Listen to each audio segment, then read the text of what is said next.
student, I am Julekha. Today I am here to discuss the fifth chapter of class 10, that is Our Runaway Kite, written by Lucy Maud Montgomery. এটা খুব সুন্দর গল্প, মিষ্টি একটা গল্প যেটা লিখেছেন লুসি মড মন্টগোমেরি। এই গল্পটিতে একটি ছোট্ট বাচ্চা এবং তার বোনের, ভাই এবং বোনের গল্প, বিশেষত যারা তার বাবার সাথে নির্জন দ্বীপে বাস করে এবং সেখানে তাদের কোনো আত্মীয়স্বজন থাকে না, তারা একাকে বাস করে। কিভাবে তারা একটি বইয়ের মাধ্যমে বিভিন্ন ঘটনার মধ্যে দিয়ে তাদের পুরানো আত্মীয় স্বজনের সাথে মিলিত হবে এবং সুখে শান্তিতে গল্প করতে পারবে, সেটা নিয়ে আমাদের এই টেক্সট। আশা করি তোমাদের ভালো লাগবে। Thank you. Our Runaway Kite, written by Lucy Maud Montgomery. The author and the text. Lucy Maud Montgomery, 1874 to 1942, was a Canadian author best known for a series of novels beginning with Anne of Green Gables. Lucy mod Montgomery ছিলেন একজন বিখ্যাত Canadian লেখিকা, যিনি তার একগুচ্ছ novel যেগুলোর শুরু any of green গ্যাবলস দিয়ে তার দ্বারা পরিচিত হন। She wrote numerous novels, poems and short stories. তিনি প্রচুর সংখ্যক উপন্যাস, কবিতা এবং ছোট গল্প লিখেছেন। She was made an officer of the Order of the British Empire in 1935। তিনি 1935 সালে একজন officer of the Order of the British Empire হন। This short story is about a brother and a sister living on an isolated island with their father, who, through a series of incidents, get reunited with their long-lost relatives. এই ছোট গল্পটি একটি ভাই এবং বোনের, যারা একটি নির্জন দ্বীপে বাস করত তার বাবার সাথে, এবং অনেকগুলো ইনসিডেন্টের ঘটনার মাধ্যমে যারা একত্রিত হয়েছিল তাদের বহু পুরানো হারিয়ে যাওয়া আত্মীয় স্বজনের সাথে। It is a touching tale that underlines the value of relationship. এটা খুব মন ছোঁয়া একটা গল্প যেটা আত্মীয়তার মূল্যবোধকে নির্দেশ করে।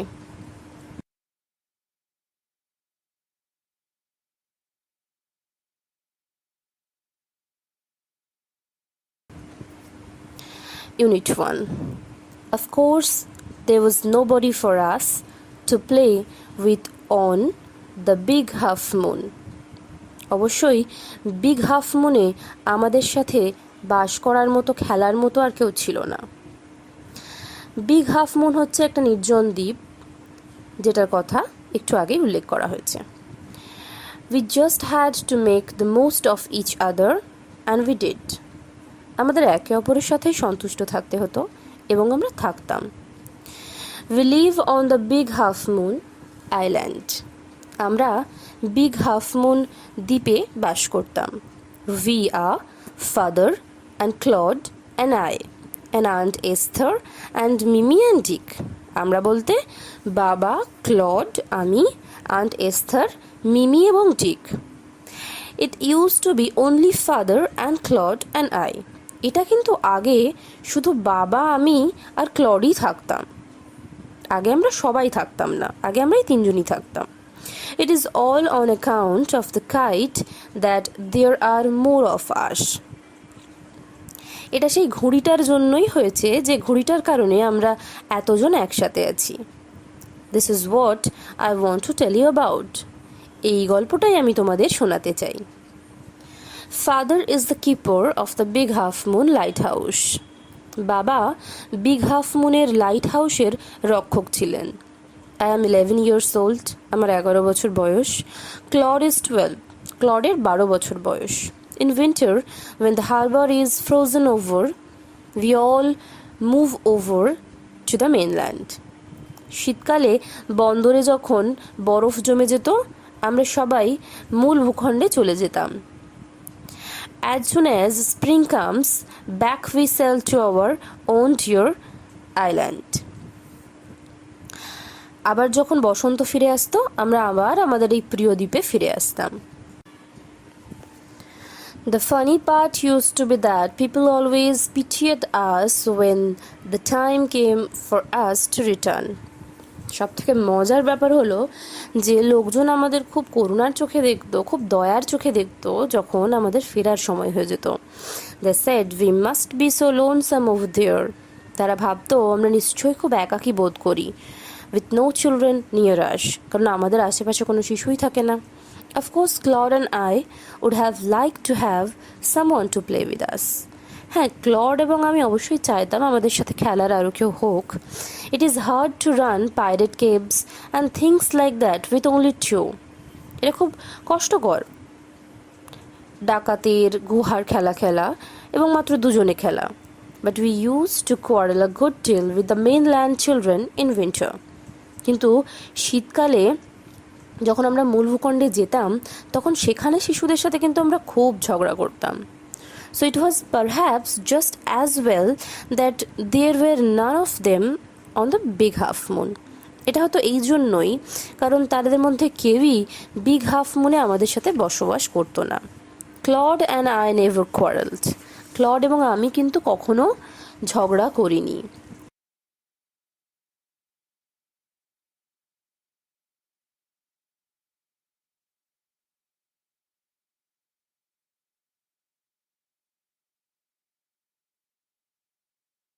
To be sure, father didn't seem to have any relations except us.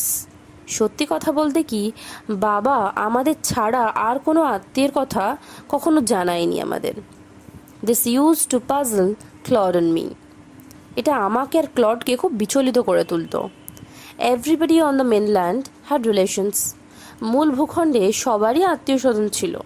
Why hadn't we? আমাদের কেন ছিল না? Was it because we lived on an island? এটা কি এই জন্য কারণ আমরা একটা দ্বীপে বাস করতাম? We thought it would be so jolly to have an uncle, an aunt and some cousins. আমরা ভাবতাম কি মজার হতো যদি একটা কাকা কাকিমা থাকতো, কিছু ভাই বোন থাকতো। Once we asked father about it, but he looked so sorrowful that we wished we hadn't. একবার আমরা বাবাকে জিজ্ঞাসা করেছিলাম এর ব্যাপারে, কিন্তু আমরা দেখলাম যে বাবা এতটাই দুঃখিত হয়ে পড়েছে যে মনে হলো না জিজ্ঞাসা করলেই বোধহয় ভালো হতো। He said it was all his fault. সে বলল এটা সবটাই তাঁর নাকি ভুল। Claude and I didn't understand what he meant. Claude এবং আমি বুঝতে পারলাম না তিনি কি বলতে চাইলেন।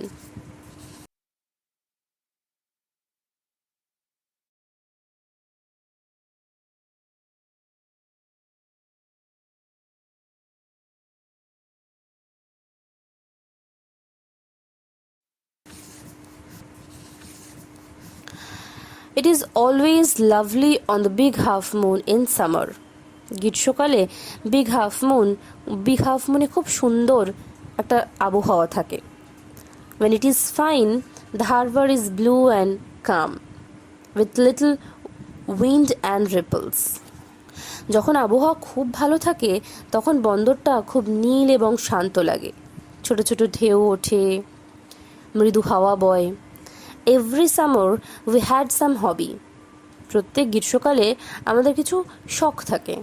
The last summer before Dick and Mimi came, গত গ্রীষ্মকালে ডিক এবং মিমি আসার আগে we were crazy about kites. আমরা ঘুড়ি নিয়ে খুব পাগল ছিলাম। A boy on the mainland showed Claude how to make them.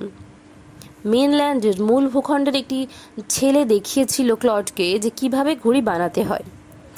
Back on the island we made plenty of kites. এবং দ্বীপে ফিরে এসে আমরা প্রচুর ঘুড়ি বানিয়েছিলাম। Claude would go round to the other side of the island and we would play shipwrecked mariners signaling to each other with kites.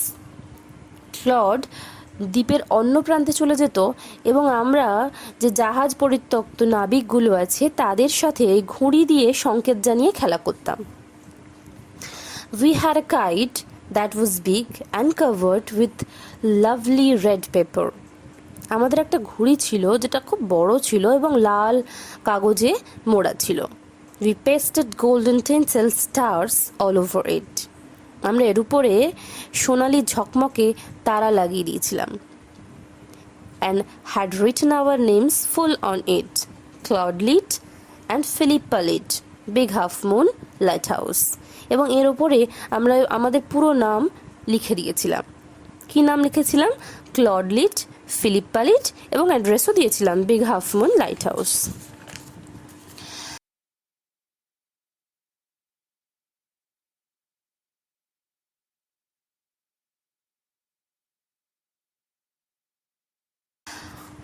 One day there was a grand wind for kite flying.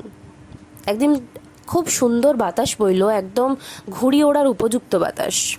I'm not sure how it happened, but as I bringing the kite from the house, I tripped and fell over the rocks. আমি ঠিক জানতাম না কিভাবে এটা ঘটলো, কিন্তু যখনই আমি ঘুড়িটা আনতে গেলাম বাড়ির থেকে, আমি হোঁচট খেয়ে পড়ে গেলাম এবং পাথরের ওপর পড়ে গেলাম। My elbow went clear through the kite, making a big hole. আমার হাঁটুটা ওই ঘুড়ির ওপরে পড়লো এবং বেশ বড় একটা গর্ত করে দিল, ছিঁড়ে গেল একটা জায়গায়। We had to hurry to fix the kite if we wanted to send it up before the wind fell. আমাদের যদি ঘুড়িটাকে ওড়াতে হতো বাতাসটা বন্ধ হওয়ার আগে, তাহলে আমাদের ঘুড়িটাকে কিন্তু খুব তাড়াতাড়ি সারিয়ে ফেলতে হতো। We rushed into the lighthouse to get some paper. আমরা লাইট হাউসের মধ্যে দৌড়ে গেলাম কিছু কাগজ আনতে। We knew there was no more red paper. আমরা জানতাম আর লাল কাগজ নেই। We took the first thing that came handy, an old letter lying on the bookcase in the sitting room. তাই আমরা হাতের কাছে যাই পেলাম প্রথমে সেটাই নিয়ে এলাম। কি পেলাম? একটা চিঠি পেলাম, যেটা পুরনো একটা চিঠি বইয়ের তাকে বসার ঘরে রাখা ছিল। We patched the kite up with the letter, a sheet on each side, and dried it by fire. আমরা ঘুড়িটাকে তালি দিলাম, দুদিকে দুটো চিঠি দিয়ে তালি দিলাম এবং এটাকে আগুনে শুকনো করলাম। We started out and up went the kite like a bird.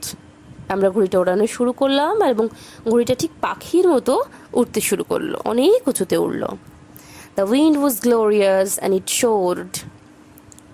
বাতাস খুব ভালো ছিল, খুব চমৎকার ছিল এবং এটা অনেক উঁচুতে উড়ে গেল।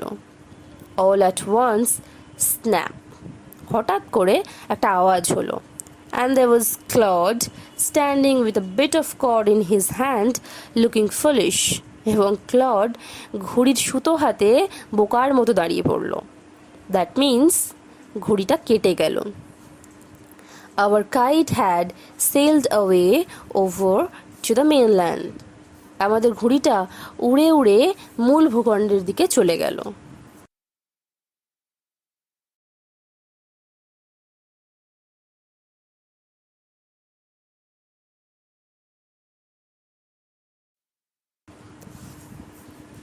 A month later, a letter came for father.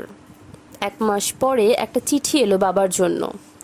After he finished reading it, his eyes looked as if he had been crying.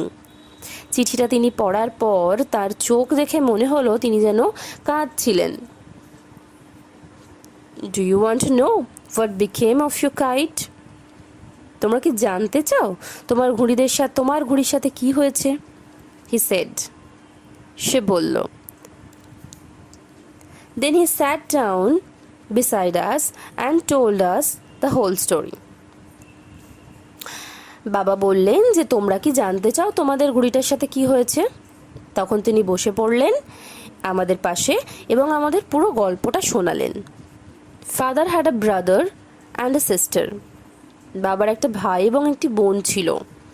He had quarreled with his brother and left home.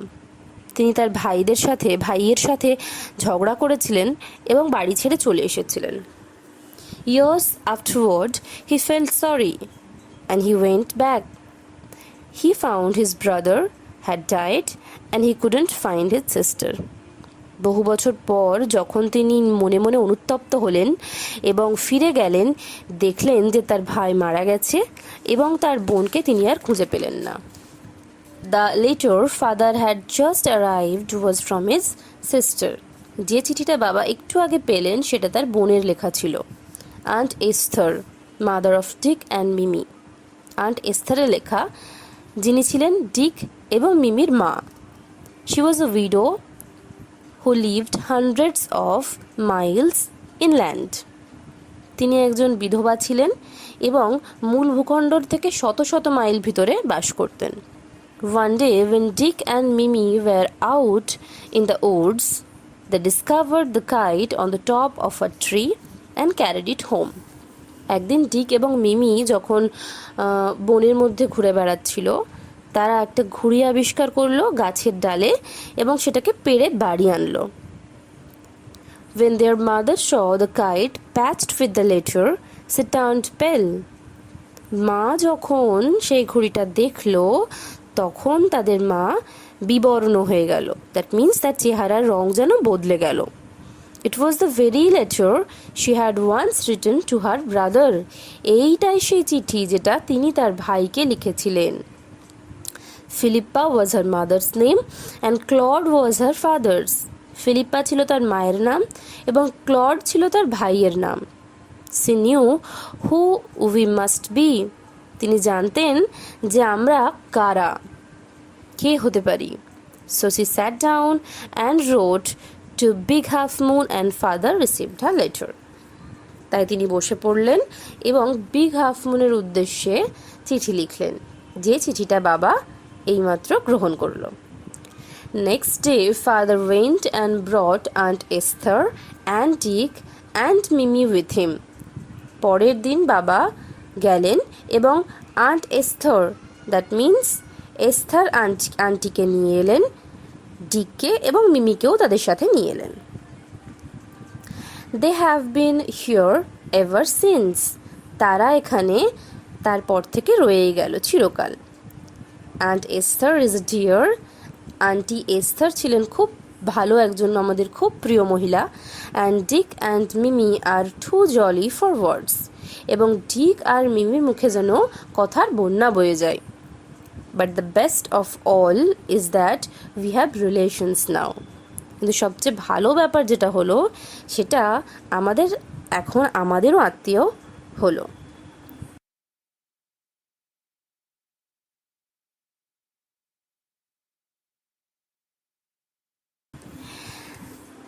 অর্থাৎ আমাদেরও আত্মীয় স্বজন আমরা পেলাম।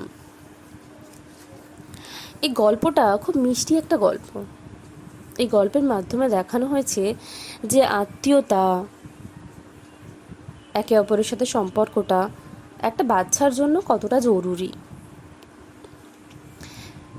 সাহিত্যের সাথে কিন্তু বাস্তবের একটা খুব সুন্দর মিল থাকে, জীবনের একটা খুব সুন্দর মিল থাকে। অন্তত এই কাহিনী পড়ে আমার এটাই মনে হয়েছে যে আমরা যারা নিউক্লিয়ার ফ্যামিলিতে বড় হই, যারা ফ্ল্যাটে থাকি চাকরি সূত্রে বা কোনো কারণে, তাদের যে সন্তান সন্ততিরা হয় তারা কিন্তু খুব মিস করে একটা ফ্যামিলি লাইফ। কাকা কাকিমা, ভাই বোন, দ্যাট মিন্স তুতো ভাই বোন, খুড়তুতো পিসতুতো হোয়াটএভার, খুব মিস করে তারা। এবং এই যে আত্মীয়তার একটা বন্ডিং তারা ভীষণভাবে পেতে চায়, সেটাকে মিস করে তারা। হয়তো কখনো কখনো বলে বোঝাতে পারে না, কিন্তু এটা কিন্তু তাদের পরিপূর্ণ করে।